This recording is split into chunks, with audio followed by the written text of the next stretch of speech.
ಇನ್ನು ಮುಂದೆ ನಿಮ್ಮ ನೆಚ್ಚಿನ ಧಾರಾವಾಹಿಗಳ ಫುಲ್ ಎಪಿಸೋಡ್ಗಳು ಸನ್ ನೆಕ್ಸ್ಟ್ ಆಪ್ನಲ್ಲಿ ಮಾತ್ರ. ಇಲ್ಲ ತಾನೆ, ನೀನೇ ಅವಳಿಂದ ಹೋದೆ. ಪ್ರಿಯಕರ ಅನ್ನೋ ಹೆಸರಲ್ಲಿ ಅವಳ ಮನ್ಸು ಕೆಡಿಸ್ದೆ.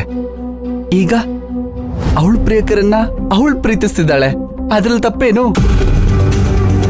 ಅಂತ ಟೈಮಲ್ಲಿ ನೀನು ಅವಳಿಂದ ದೂರ ಹೋಗ್ತಿದ್ಯಾ. ಅವಳೇ ಹತ್ರ ಬಂದ್ರು ಅವಳನ್ನ ಯಾಕೆ ದೂರ ತಳ್ತಿದ್ಯಾ? ಯಾಕಂದ್ರೆ ನಾನು ಅವಳಿಗೆ ತಕ್ಕನೋನಲ್ಲ. ಅಲ್ಲ ಅಲ್ಲ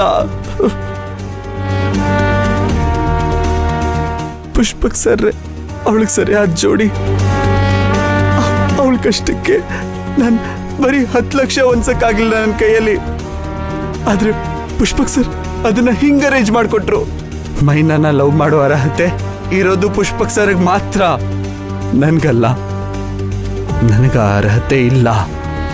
ಇಲ್ಲ, ಒಂದ್ ವೇಳೆ ನಾನೇ ಅವಳ ಪ್ರಿಯಕರ ಅಂತ ಆ ಸತ್ಯನ ಅವಳ ಹತ್ರ ಬಿಚ್ಚಿಟ್ಟು ನಾನು ಅವಳ ಮದ್ವೆ ಆದ್ರೆ ನಾನ್ ಸಂತೋಷವಾಗಿರ್ತೀನಿ. ಅವಳು ಸಂತೋಷವಾಗಿರಲ್ಲ. ಅವಳು ಖಂಡಿತವಾಗ್ಲೂ ಸಂತೋಷವಾಗಿರಲ್ಲ. ಯಾಕೆ ಸಂತೋಷವಾಗಿರಲ್ಲ?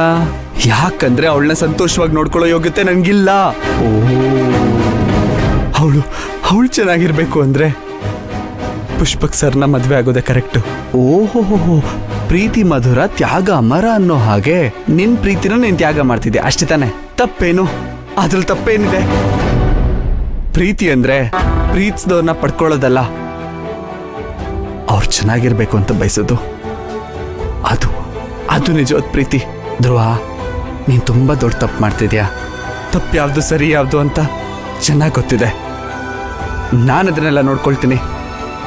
ನೀನು ಬಾಯಿ ಮುಚ್ಕೊಂಡು ಸುಮ್ಮನೆ ಹೋಗು. ಹೋಗಲ್ಲ ಅಂದ್ರೆ ಏನ್ ಮಾಡ್ತೇ ನೀನು? ಏನ್ ಮಾಡ್ತೀನಾ?